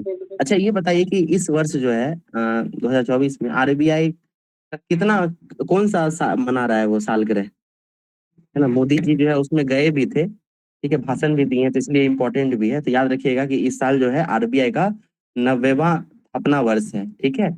इसके अलावा सुप्रीम कोर्ट का कौन सा स्थापना वर्ष है? 75वां। बिल्कुल, तो सुप्रीम कोर्ट का 75वां और आरबीआई का 90वां, ठीक है। आगे मिलेगा भी ये सब चीज हम लोग। उसका देखिए एक संस्कृत लैंग्वेज की एक मूवी है काया, ठीक है, और ये मूवी रिलीज किया गया है तमिलनाडु में। तो चूंकि संस्कृत वगैरह में बहुत कम ही न्यूज मिल पाता है, बहुत कम ही ऐसा फिल्म बनता है, तो फिल्म का नाम याद रखिएगा, काया नाम है इसका, और ये संस्कृत लैंग्वेज की मूवी है, ठीक है। देखिए ये खिलाड़ी हैं, इंटरेस्टिंग न्यूज है, ब्रैमवेल करके हैं, और इन्होंने उसेन बोल्ट का रिकॉर्ड तोड़ा है। उसेन बोल्ट का आइडिया है आप लोगों को, किस देश के खिलाड़ी हैं वो? जमैका। जमैका के सर। बिल्कुल, जमैका के थे, और ये धावक हैं, ठीक है। और इन्होंने मतलब 2008 यानी जो चीन में जो हुआ था बीजिंग ओलंपिक, उसके बाद से 2000 बीजिंग ओलंपिक। बिल्कुल, बीजिंग ओलंपिक 2008 के बाद जितनी भी प्रतिस्पर्धा हुई दौड़ की, उसमें सब में इन्होंने गोल्ड मेडल जीता था, ठीक है। लगभग 8 गोल्ड मेडल इन्होंने ओलंपिक में जीता है। तो इनका रिकॉर्ड जो है वो एक व्यक्ति है ब्रैमवेल, और ये भी जमैका के ही रहने वाले हैं, इन्होंने तोड़ दिया है। तो ये काफी इंटरेस्टिंग न्यूज है, ठीक है। तो याद रखिएगा कि ब्रैमवेल भी एक धावक है, ये भी जमैका के हैं, और इन्होंने उसेन बोल्ट का रिकॉर्ड तोड़ा है, ठीक है। इन्होंने अंडर 17 की 400 मीटर स्पर्धा में स्वर्ण पदक जीता, और वहां पे जो है इन्होंने उनका रिकॉर्ड तोड़ा है, ठीक है। अगला न्यूज देखिए, पाठ्य पुस्तकों से अयोध्या में ढांचा ध्वस्त को हटाया गया। आप लोगों को आइडिया होगा कि वर्तमान में जो एनसीईआरटी है वो अपने बुक से अपने सिलेबस को भी बदल रही है, वहीं कहीं कहीं टेक्स्ट बुक में जो टेक्स्ट डाले गए हैं उसको भी एडिट कर रही है। तो ये जो है चर्चा का मुद्दा, इंटरव्यू वगैरह में अगर है कोई जो 69 का इंटरव्यू दे रहे हो, तो उनके लिए इम्पोर्टेंट है। इसमें तैयार ये करना है कि आपको पक्ष और विपक्ष दोनों तैयार करके रखना चाहिए, कि अगर आपसे इंटरव्यू में पूछा जाता है कि हाल फिलहाल में मुगल का जो चैप्टर है उसको हटाया गया है, या सेक्युलरिज्म वगैरह जो है इसको भी, पॉलिटिकल साइंस का जो सब बुक है उससे हटाया गया एनसीईआरटी से, तो इसको आप किस तरीके से देखते हैं, ठीक है। इसके संबंध में जो है आपको पक्ष और विपक्ष तैयार रखना चाहिए। पीटी फैक्ट्स में हमको ये समझना चाहिए कि एनसीईआरटी जो है ये कुछ चीजों को हटा रहा है, ठीक है। हो सकता है पूछा जाए कि किस बॉडी के द्वारा चेंज किया जा रहा है, ये सब याद रखें। एनसीईआरटी के अभी वर्तमान में अध्यक्ष कौन है, ये सब जो है हमारे लिए इम्पोर्टेंट हो जाता है, ठीक है। चलिए अगला न्यूज देखते हैं। मालदीव को आलू प्याज के निर्यात पर प्रतिबंध, है ना, हटाया, भारत हटाया है। तो असल में हुआ कि आप लोगों को आइडिया होगा कि मालदीव में जो है मोइजू की सरकार बनी थी, वर्तमान में वो अभी भारत दौरे पे भी आए हुए हैं। भारत दौरे पे आए हुए हैं सर। जी सर। बिल्कुल बिल्कुल, ठीक है। तो बीच में एक कंट्रोवर्सी हो गई थी। मोइजू जो है उनको एक चीन समर्थक बताया जाता है, और उन्होंने भारतीय सैनिक जो मालदीव में मौजूद थे उनको वापस भेजने का जो एक सिलसिला शुरू किया था। इसके बारे में हम लोगों ने क्लास में डिस्कस भी किया था। इसको लेकर जो है एक कंट्रोवर्सी हुई थी। इसके अलावा मौजूद सरकार के जो 2 मंत्री थे उन्होंने प्रधानमंत्री नरेंद्र मोदी पर कुछ विवादास्पद टिप्पणी भी कर दी थी। उसके बाद जो है ये मामला गर्म हो गया था। तो भारत ने जो है ये आलू प्याज और इस तरह के और भी अन्य सामग्री थे कुछ, उस पर प्रतिबंध लगाया था। तो उस प्रतिबंध को हटा दिया गया है। ये जो है ये न्यूज है, ठीक है। तो समग्र रूप से हम लोगों को लेके चलना है। अगला ये देखिए, अंकिता रैना एक खिलाड़ी है, और ये टेनिस से जुड़ी हुई है, ठीक है। तो हम लोगों को बस ये याद रखना है कि अंकिता रैना है नाम है खिलाड़ी का, और ये खेल कौन सा है, तो ये टेनिस से जुड़ी हुई है। उसके बाद देखिए अनुपमा और थारून, ये 2 खिलाड़ी हैं, ठीक है, और ये दोनों जो है बैडमिंटन से जुड़े हुए हैं। बस आप नाम याद रखिए और खेल याद रखिए। वैसे इस वर्ष जो है खेल से संबंधित अगर आप लोग सवाल की बात करेंगे तो इस बार ओलंपिक हुआ है, क्रिकेट वर्ल्ड कप हुआ है, ठीक है। महिला क्रिकेट वर्ल्ड कप भी अभी वर्तमान में चल रहा है। तो खेल से संबंधित अगर आपको सवाल पूछेगा तो यही बड़े बड़े जो टूर्नामेंट्स हुए हैं उसी से पूछने की संभावना है। पैरा ओलंपिक भी इस साल हुआ है, भारत का बहुत अच्छा प्रदर्शन भी रहा है, ठीक है। बताइए पैरा ओलंपिक में भारत कितना पदक जीता है कुल? 29। 29 है, श्योर है आप? 29। ओके ओके, ठीक है। हाँ तो सर, हाँ। खेल से संबंधित जो जिसमें सवाल 7 गोल्ड है सर। जी जी जी। तो खेल से संबंधित जो अगर न्यूज पूछेगा भी करंट अफेयर्स में, तो वो इन्हीं सब टॉपिक से, ओलंपिक से, पैरा ओलंपिक से, क्रिकेट वर्ल्ड कप से, इन्हीं सब से पूछने की संभावना है। इसके अलावा जो न्यूज़पेपर या न्यूज में या आपको मैगजीन वगैरह में खेल से संबंधित कोई न्यूज मिलता है, तो उसको आप जो है एक सरसरी निगाह से देखते चलें, ठीक है। उसको ज्यादा डिटेल में जाने की जरूरत नहीं। इस साल जो है ना, भारत को चेस में भी जो है एक टूर्नामेंट भारत ने जीता है, तो वो भी काफी इंपॉर्टेंट है। उससे भी सवाल बनने की संभावना, हम लोग उसको भी एक दिन डिस्कस करेंगे, ठीक है। तो खेल से जो है यहाँ यहाँ से सवाल बनने की संभावना है। इसके अलावा अगर आपको खेल से संबंधित अगर कोई न्यूज मिलता है, उस पर आप ज्यादा मतलब अगर आप तवज्जो नहीं भी देते हैं, फिर भी आप अच्छा स्ट्राइक रेट से आप क्वेश्चन बना पाएंगे एग्जाम में, ठीक है। तो यहाँ पे देखिए अंकिता रैना खिलाड़ी, और इसके अलावा इधर 2 खिलाड़ी का नाम याद रखिएगा, अनुपमा और थारून, ठीक है। अगला देखिए, राज्य के 23 में से 7 जलाशय सूखे, 5 में 5% भी पानी नहीं। देखिए हम लोग करंट अफेयर्स अभी डिस्कस कर रहे हैं। अप्रैल के महीने में गर्मी जो है वो शुरू ही हुआ था, और उसी समय ये न्यूज आ गया था कि बिहार के जो 7 जलाशय हैं वो सूख गए थे। उसके बाद हम लोग जब बिहार करंट अफेयर्स देख रहे थे न्यूज़पेपर से, तो हम लोगों ने वहाँ पे बहुत सारी नदियों के बारे में पढ़ा था जो सूखे थे, ठीक है। उसके बाद कुछ नदियां ऐसी थी जिसमें अचानक बाढ़ आ गया था। वर्तमान में भी देखिए अभी बाढ़ का सिलसिला चल रहा है। अभी हाल फिलहाल में अगर आप लोग न्यूज़पेपर कवर कर रहे होंगे, तो यहाँ पे जो है बाढ़ नियंत्रण के लिए जो केरला का जो एक मॉडल है उसको अपनाने की बात चल रही है। ये सब कुछ अभी रिसेंट न्यूज में चल रहा है, ठीक है। तो ये अप्रैल का लोग देख रहे हैं। अप्रैल में जो है कुछ जलाशयों के बारे में दिया गया है जो सूखा है। पीटी के पॉइंट ऑफ व्यू से हम लोगों को क्या क्या याद रखना है, अगर आप लोग कहीं नोट कर रहे होंगे तो कुछ जलाशयों का नाम और उसका जिला का नाम याद रख लें, ठीक है। देखिए जैसे आप नाम नोट करेंगे, दुर्गावती जलाशय आप लोगों को आइडिया होगा। दुर्गावती कहाँ है, किस जिले में है बताइए? चलिए कैमूर में। बिल्कुल, रोहतास और रोहतास कैमूर, रोहतास बिल्कुल, ठीक है। उसके बाद देखिए एक खड़गपुर है, ये मुंगेर में पड़ता है। फिर नकटी और नागी पता होगा आपको, ये जमुई में पड़ता है। बिल्कुल। कोहिरा है एक, ठीक है, कोहिरा ये कैमूर उस में है। रामसर भी साइट उसको सर शामिल किया है, नागी नक्की को सर। बिल्कुल बिल्कुल नागी नकटी, ओके। और क्या देखिए कि चंदन करके भी है। अच्छा, आप लोगों को आइडिया होगा कि जो हमारा बिहार है ना, जिस तरीके से हम लोग बिहार बनाते हैं, ठीक है, तो बिहार के मैदान को ना 2 भागों में बांटा जाता है, उत्तर बिहार का मैदान और दक्षिण बिहार का मैदान। दक्षिण बिहार का मैदान को अगर आप डिवाइड करेंगे, तो इधर आपको सोन मैदान मिलता है, ठीक है, गंगा सोन मैदान। फिर इधर मगध का मैदान मिलता है, और इधर वाला जो है ना, जिसको अंग का मैदान कहते हैं, वो कहीं कहीं पे आपको चंदन का मैदान भी मिलता है, ठीक है, चंदन का मैदान। ठीक है, आपको पता है कि उस क्षेत्र बांका और भागलपुर वाले क्षेत्र को चंदन का मैदान भी कहते थे, ठीक है। असल में वहां पे जो है ना एक चंदन जलाशय है, वो एक नदी हुआ करती थी, तो उसके नाम पर जो है ना उस छोटे क्षेत्र को चंदन का मैदान भी कहा जाता है, ठीक है। सर चांदन है सर। बिल्कुल चांदन ही बोल रहे हैं, ठीक है, चांदन का मैदान है ये, और ये बांका जिले में है, ठीक है। उसके बाद देखिए और कुछ जलाशयों की बात करते हैं। जैसे एक कोल महादेव जलाशय है, ये नवादा में पड़ता है, ठीक है। एक बांसकुंड जलाशय है, ये लखीसराय में है, ठीक है। उसके बाद फुलवरिया है, ये नवादा में है। ये 2-4 जलाशयों का नाम है, हो सकता है एग्जाम में पूछा जा सकता है। तो अगर आपको 1-2 भी याद रहता है, तो आप उसमें जो होता है ना, कई बार दान करने वाला पूछता है इस तरीके से, आप अगर 1-2 भी पता होगा तो आप लोग वो कोडिंग करके बना सकते हैं, ठीक है। जैसे दुर्गापति आप लोगों को पता ही है, चांदन के बारे में हम लोग बात कर चुके हैं, बांका में है। नागी नट्टी का आइडिया है, खड़गपुर के बारे में आपको पता है, मुंगेर में। भीम बांध बताइए जिले में है, भीम बांध के बारे में बताइए। मुंगेर। मुंगेर ये सर ओढ़नी बांध कहाँ है बताइए, ओढ़नी बांध? बांका बांका में। बिल्कुल बिल्कुल। तो इसी तरीके से कुछ कुछ अगर आइडिया रहता है ना, तो वो फिर एलिमिनेशन मेथड से बन जाता है, ठीक है। सबको नहीं याद करना, बट कुछ इंपॉर्टेंट जो है उसको याद करके रखना है, ठीक है। अगला देखिए न्यूज क्या है, कोचीन शिपयार्ड का अमेरिकी नौसेना के साथ समझौता हुआ है। तो अमेरिका जो है उसका कोचीन का जो शिपयार्ड है उसके साथ समझौता हुआ है, और उसके तहत जो है ये, अच्छा, उस समझौते का नाम क्या है, तो मास्टर शिपयार्ड मरम्मत समझौता है, ठीक है। नाम क्या है, मास्टर शिपयार्ड मरम्मत समझौता।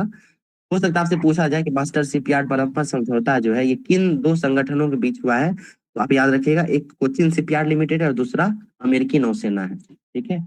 इन दोनों के बीच जो है ये समझौता हुआ है। आईएनएस शारदा को सम्मानित किया गया है, तो याद रखिए शारदा क्या है, तो ये एक नेवी का शिप है, ठीक है। अगला न्यूज देखिए,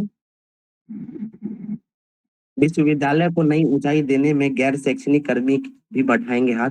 तो हमारे लिए पीटी फैक्ट्स में क्या याद रखना है? यूजीसी याद रखना है। यूजीसी का फुल फॉर्म बताइए क्या है?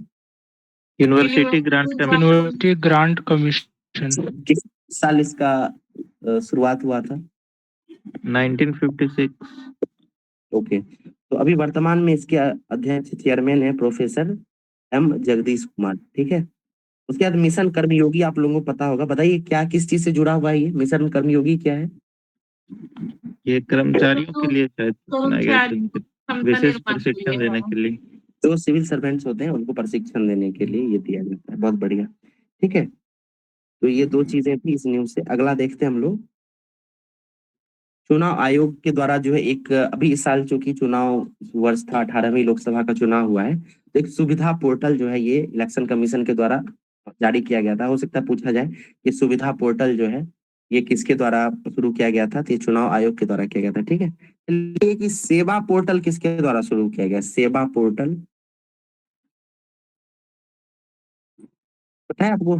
सेवा पोर्टल ये सेबी के द्वारा शुरू किया गया है। ठीक है, ये जो ट्रांजैक्शन से संबंधित जो विवाद होते हैं ना उसको सुलझाने के लिए सेवा पोर्टल शुरू किया गया है। याद रखिएगा, सेवा जो है वो सेबी के द्वारा शुरू किया गया है। ठीक है, चलिए अगला न्यूज ये है। देखिए डेनिस फ्रांसिस के बारे में है। ये जो है संयुक्त राष्ट्र महासभा के 78वें सत्र के अध्यक्ष रहे थे और इन्होंने इनका भारत दौरा हुआ था बीच में, और इन्होंने भारत में जो डिजिटलीकरण हुआ है या यहाँ पे जो जैसे यूपीआई है या इस तरह से संबंधित जो अलग अलग चीजें बढ़ी हैं, ठीक है, या इंटरनेट की जो सुविधाएं बढ़ गई हैं, ठीक है, मोबाइल है, इन सब चीजों का जो फैलाव हुआ है भारत में, इन सब की तारीफ करते हुए जो है इन्होंने एक स्टेटमेंट दिया था। तो याद रखिएगा, इनका नाम क्या है? डेनिस फ्रांसिस है। ठीक है, अच्छा ये बताइए 29th सत्र जो अभी चल रहा था इसके अध्यक्ष कौन थे? किन्हीं को आइडिया है? हाँ, तो टोबैगो के डेनिस फ्रांसिस नहीं सर, वो नहीं, वो पहले थे। अभी वर्तमान में जो है ना वो कोई और है। मुझको अभी आइडिया नहीं, मैं नाम भूल रहा हूँ। मैं आप लोगों को कल बताऊंगा। अगर आप लोगों में से किसी को पता है तो बता सकते। चलिए ये देखिए अगला न्यूज। ये हम लोगों ने बिहार के करंट अफेयर जब डिस्कस कर रहे थे तब देखे थे। उस समय हम लोगों ने बात किया था कि आईआईएम बोध गया जो है इसका जो दीक्षांत समारोह हुआ था इसकी अध्यक्षता किन्होंने की थी? कौन थे गेस्ट इसके? बताइए। जयरू धनखड़। उपराष्ट्रपति। बढ़िया। और एक बात, आईआईटी पटना का जो दीक्षांत समारोह हुआ था, 10वां दीक्षांत समारोह, उसमें कौन थे अध्यक्ष? एन कलाई सेल्वी। बिल्कुल, सीएसआईआर के अध्यक्ष। आईसीआर के जो चीफ हैं कलाई सेल्वी, वो आए थे। ठीक है, चलिए ये देखिए ये बहुत इंटरेस्टिंग न्यूज है। आगरा एक्सप्रेसवे जो है उस पे लड़ाकू विमान उतारा गया था। ठीक है, तो ये न्यूज है कि भारतीय वायुसेना ने गगन शक्ति अभियान, ये नाम याद रखिएगा अभियान का, गगन शक्ति नाम है। इसके तहत क्या किया है? उन्नाव में लखनऊ आगरा एक्सप्रेसवे पर लड़ाकू विमानों की आपात लैंडिंग कराई है। ठीक है, तो ये जो है एक प्रकार का अभ्यास था। ठीक है, कि इमरजेंसी सिचुएशन में हम अपने एक्सप्रेस वे पर भी इन सब को उतार सकते हैं कि नहीं। ठीक है, तो ये याद रखिएगा। अभियान का नाम क्या है? गगन शक्ति नाम है। ठीक है, उसके बाद देखिए आकाश समझौता के बारे में दिया गया है। कुछ आप लोग इसके बारे में जानते हैं? AUKUSH। ठीक है, ये बताइए किन 3 देशों को मिला के बनाया गया था ये संगठन? AUKUS ऑस्ट्रेलिया, यूके और यूके और यूएसए। USA। और ये जो है पनडुब्बी से संबंधित एक समझौता था, न्यूक्लियर पनडुब्बियों को लेकर। हिंद प्रशांत महासागरीय क्षेत्र में चीन की जो शक्ति है उसको संतुलित करने के लिए संगठन बनाया गया था। तो उसी से संबंधित एक न्यूज छपा है। ठीक है, इसमें जो है जापान को भी शामिल करने की बात हो रही थी। तो ये आप लोग याद रखिएगा। इस साल जो है बताइए क्वाड सम्मेलन हुआ है, कहाँ हुआ, किस देश में हुआ है क्वाड सम्मेलन? यूएसए। बिल्कुल, अभी देखिए ये एक 2 वीक पहले ही हुआ है ना? तो ये सब मोदी जी गए हुए थे अमेरिकी दौरे पे, ये सब याद रखिए। उसके बाद देखिए गंगू राम से एक सिनेमेटोग्राफर है बॉलीवुड के, उनका निधन हो गया था। तो देखिए ये न्यूज क्यों बताया जा रहा है? ये क्योंकि ये एक मतलब अलग इस तरीके, मतलब इस क्षेत्र का हम लोग कभी नाम नहीं सुनते हैं। जब भी हम लोग पढ़ते हैं निधन वगैरह का न्यूज तो कोई शास्त्रीय गायक हो गए, कोई राजनेता हो गए, या कोई किन्हीं को पद्मश्री वगैरह मिला है, उनका डेथ हो गया। तो ये सब पूछा जाता है। अब सिनेमेटोग्राफर का डेथ ये उतना चर्चा में नहीं रहता है ना। और ये गंगू राम से जो है ना काफी चर्चित रहे हैं। अगर किन्हीं को फिल्म जगत से संबंधित इंटरेस्ट हो या हॉबी हो जिनकी, तो उनको इसका आइडिया होगा। ठीक है, तो ये गंगू राम से इनका निधन हो गया। ये सिनेमेटोग्राफर है, तो हो सकता है ये वन लाइनर में पूछा जा सकता है। देखिए, रूस में तैयार हो रहा है भारत का 2 युद्ध पोत। ठीक है, तो दोनों का नाम याद रखिएगा। एक है INS सुशील और दूसरे का नाम है INS तमाल। ठीक है, ये बताइए INS अरिघात क्या है? अरिघात अभी हाल ही फिलहाल में काफी चर्चा में रहा है ये। फिर एक पनडुब्बी है। जी, न्यूक्लियर पनडुब्बी है। ठीक है, दूसरा भारत का दूसरा न्यूक्लियर पनडुब्बी है। पहला कौन था? INS चक्र। NS विक्रांत। अरिहंत। अरिहंत अच्छा है ना, INS अरिहंत था। चलिए अगला देखते हैं हम लोग। वित्त वर्ष 2023-24 में मोटर वाहन खुदरा बिक्री में 10% की बढ़ोतरी। देखिए, ये न्यूज इसलिए कि आप लोगों को आइडिया होगा कि पिछले साल निर्मला सीतारमन के द्वारा जो है एक काफी कंट्रोवर्शियल स्टेटमेंट किया गया था कि भारत के जो युवा पीढ़ी है ना, वो जो व्हीकल्स है ना उसको खरीदने से बचते हैं, है ना। वो ओला उबर इस तरीके के सर्विस को ज्यादा यूज कर रहे हैं। इस वजह से मैन्युफैक्चरिंग सेक्टर में डिप आ गई थी। ये स्टेटमेंट निर्मला सीतारमन का था लास्ट ईयर, है ना। तो उसी संबंधित आप ये चीज देख सकते हैं कि इस साल क्या है। तो जो खुदरा बिक्री हुए हैं मोटर वाहनों की, उसमें 10% का उछाल जारी किया गया है, है ना। तो ये संबंधित न्यूज है लास्ट ईयर और इस साल को आप कंपैरिजन करके मेंस में यूज कर सकते हैं। ठीक है, उसका देखिए एक खिलाड़ी हैं, इनका नाम है अक्षय भाटिया। और अक्षय भाटिया जो है ये गोल्फ से संबंधित खिलाड़ी हैं, ये आप लोग याद रखिएगा। अगला न्यूज देखिए, चीन ने बनाया अमेरिकी अपाचे की टक्कर का अटैक हेलीकॉप्टर। तो देखिए, हमारे लिए तो इम्पोर्टेंट है, बट इससे भी इम्पोर्टेंट है कि चीन का जो हेलीकॉप्टर है उसका नाम क्या है। तो अभी नामकरण नहीं किया गया है। ठीक है, चीन ने जो हेलीकॉप्टर बनाया उसका नामकरण नहीं किया गया है। तो ये न्यूज रीडिंग में रख सकते हैं। बस याद रखिएगा, अपाचे जो है ये अमेरिका का एक हेलीकॉप्टर है। ठीक है, और भारत भी इसको खरीदा है। भारत में भी अपाचे हेलीकॉप्टर की सेवाएं दी जा रही हैं। अगला न्यूज है कि दक्षिण कोरिया ने लॉन्च किया दूसरा जासूसी सैटेलाइट। तो दक्षिण कोरिया ने लॉन्च किया है दूसरा जासूसी सैटेलाइट। आप लोगों को आइडिया होगा कि नॉर्थ कोरिया और साउथ कोरिया के बीच में जो है आपसी बॉर्डर संबंधित जो है प्रॉब्लम चलता ही रहता है। तो नॉर्थ कोरिया जो है ना वो बहुत सारा मिसाइल और इन सब का परीक्षण करता ही रहता है डराने के लिए। आए दिन न्यूज आता रहता है कि नॉर्थ कोरिया ने जापान के ऊपर से जो है जापान सी में जाके किसी मिसाइल का परीक्षण किया है। तो उस क्षेत्र में जो है ना इस तरीके का न्यूज चलता ही रहता है। उधर साउथ चाइना सी चर्चा में रहता है, उधर जापान सी चर्चा में रहता है, नॉर्थ कोरिया रहता है चर्चा में, उसके जो तानाशाह राष्ट्रपति हैं, ठीक है, वो भी चर्चा में रहते हैं। तो उसी को प्रतिसंतुलित करने के लिए जो है दक्षिण कोरिया ने भी अपना दूसरा जासूसी सैटेलाइट लॉन्च किया है। और ये लॉन्च कहाँ से किया गया है? तो ये अमेरिका के फ्लोरिडा में जो कैनेडी स्पेस सेंटर है वहां से लॉन्च किया गया है और स्पेस एक्स का फॉल्कन 9 रॉकेट के द्वारा भेजा गया है। इसके अलावा एक चीज ये भी याद रखिएगा कि दक्षिण कोरिया जो है वो कुल 5 जासूसी सैटेलाइट कुल मिलाकर लॉन्च करने वाला है। तो अभी 2 ही सैटेलाइट गया है, 3 और जाने वाला है। ठीक है, ये याद रखिएगा। उसके देखिए क्या न्यूज है कि दूरसंचार ग्राहकों की संख्या 119.7 करोड़ हुई। तो भारत जो है उसमें टेलीकॉम जो यूजर्स हैं उसकी संख्या लगातार बढ़ती जा रही है। ये एग्जैक्ट फिगर आपको कहीं नहीं पूछेगा, बस इतना याद रखिएगा ये बढ़ता जा रहा है। ठीक है, अगला न्यूज है कि आप लोगों को आइडिया होगा कि इलेक्शन में जब कोई भी प्रत्याशी जब नॉमिनेशन दायर करता है तो उसे अपनी संपत्ति का ब्यौरा भी देना पड़ता है। तो इससे संबंधित जो है एक PIL दायर किया गया था आसाम में। तो सुप्रीम कोर्ट के द्वारा जो है एक निर्णय दिया गया है कि जो उम्मीदवार नामकरण करते हैं, नॉमिनेट होते हैं, जो चुनाव लड़ते हैं, उनको अपना सारा ब्यौरा देने की जरूरत नहीं है। ठीक है, तो ये काफी इंटरेस्टिंग न्यूज है ना। कि जो भी चुनाव लड़ने के लिए प्रत्याशी खड़े होंगे उनको अपना सारा जो भी कहते हैं अपनी संपत्ति का जो भी ब्यौरा है ना वो पूरा देने की जरूरत नहीं है। मतलब उनको वही ब्यौरा देना है जो काफी एक्सपेंसिव हो, काफी लग्जेरियस हो। ये सुप्रीम कोर्ट के द्वारा कहा गया है। अपने डेली लाइफ का जो चीजें हैं उसके बारे में वो नहीं भी बताते हैं तो उनपे कोई कार्रवाई नहीं की जाएगी। ये सुप्रीम कोर्ट का काफी इंटरेस्टिंग रूलिंग आया है, तो ये आप लोग याद रखिएगा। डीआरडीओ के स्वदेशी ड्रोन से होगी रेडिएशन की पहचान। तो ये देखिए कि ड्रोन तैयार किया गया है डीआरडीओ के द्वारा, ठीक है, और वो जो है रेडिएशन का पता लगाएगा। तो याद रखिएगा, परमाणु संयंत्र हादसे और युद्ध क्षेत्र में भी ये मददगार होगा, ठीक है। डीआरडीओ के अध्यक्ष कौन थे बताइए, अभी हम लोग बात भी किए थे इसका। समीर विक्रमन। समीर विक्रमन। देखिए ये न्यूज इंटरेस्टिंग पूछा भी जा सकता है।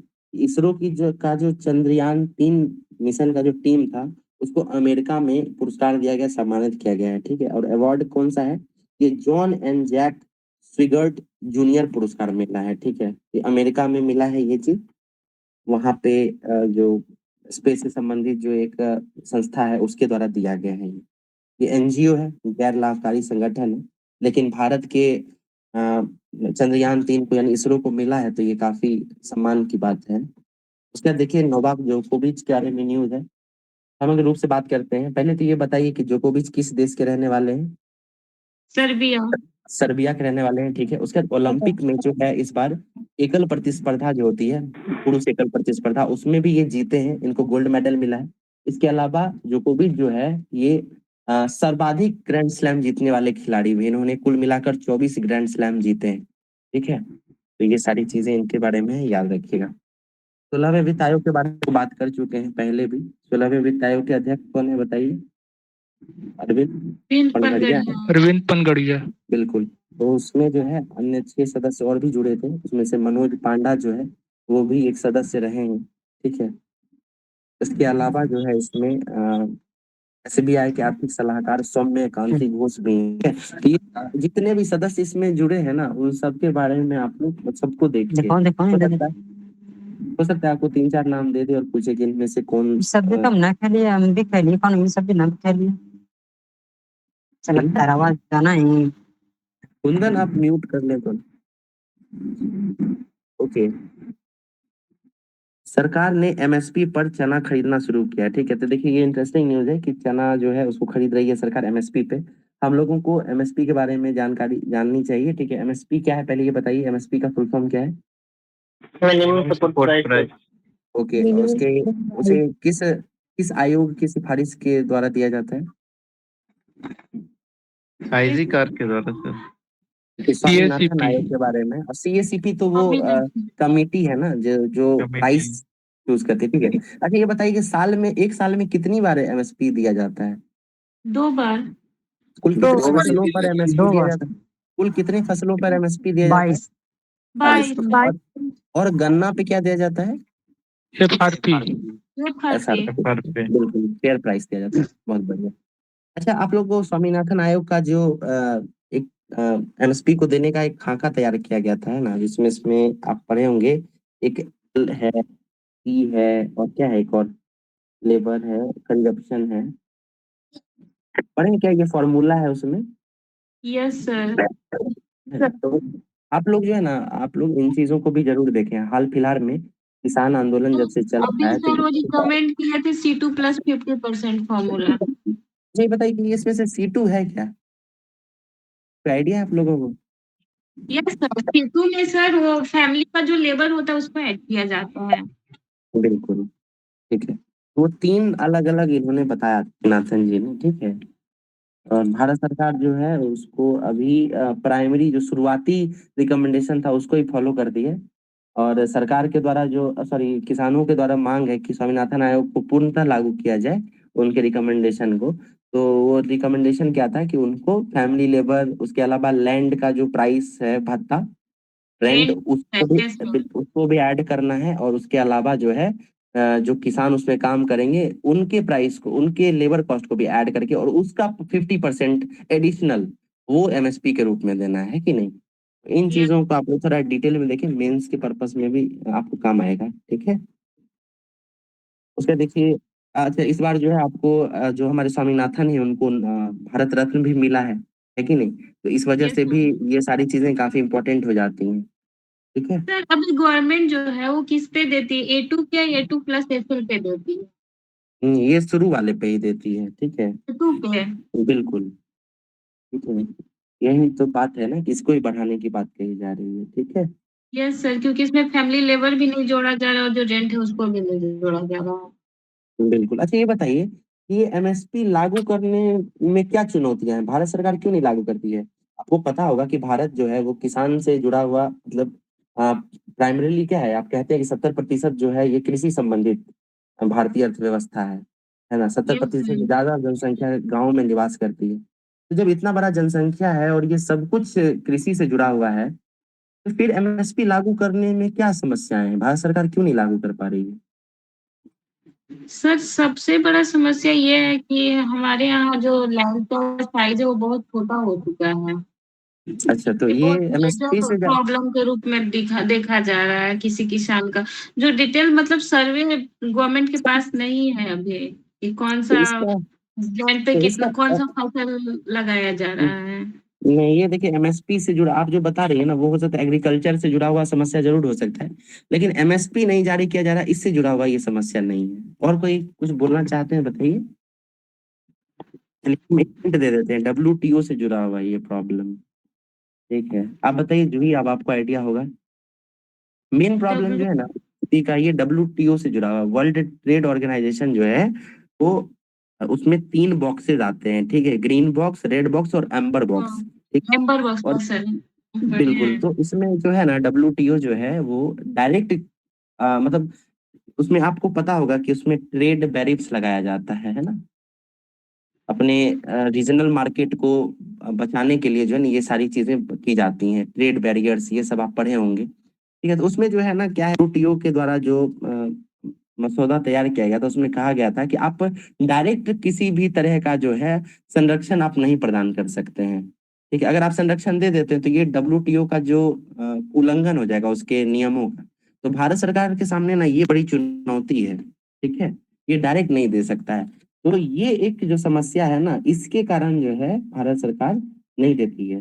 ठीक है, इंटरव्यू में आपको यही कारण आपको बताना होगा। इसके अलावा एडिशनल आप ये बता सकते हैं कि भारत सरकार के सामने जो है आर्थिक चुनौतियां हैं, बजट प्रॉब्लम है, ये सब सेकेंडरी है। लेकिन अगर प्राइमरी आपको अगर कुछ बताना हो तब यही बताएंगे कि डब्ल्यूटीओ का जो नॉर्म्स है, जिसमें red box, blue box, green box, amber box वगैरह आता है, उसमें जो है भारत सरकार जो है वहाँ कुछ चुनौती फेस कर रहा है। ठीक है, तो एमएसपी से स्वामीनाथन रिलेटेड था सर ना ये, वो जी, क्या सर बोल रही हैं? कोल्ड कॉन्फ्लिक्ट, एक इंडिया का सर कोल्ड कॉन्फ्लिक्ट जो चल रहा था फसल से रिलेटेड, जो सब फिर इसी से रिलेटेड था क्या डब्ल्यूटीओ का? हाँ हाँ, बिल्कुल बिल्कुल उसी जुड़ा है। ठीक है, तो इन चीजों को है ना, क्योंकि स्वामीनाथन जी को इस वर्ष मिला है अवार्ड, तो ये समग्र रूप से तैयार कर लेना चाहिए। ठीक है, तो देखिए 10 तारीख तक, 10 अप्रैल तक हम लोग देख चुके हैं। ठीक है, अब अगले दिन जो है 20 तक या हो सकता है 30 तक हम लोग देखेंगे करंट अफेयर्स। ठीक है, तो यही इसको यहीं पे खत्म करते हैं।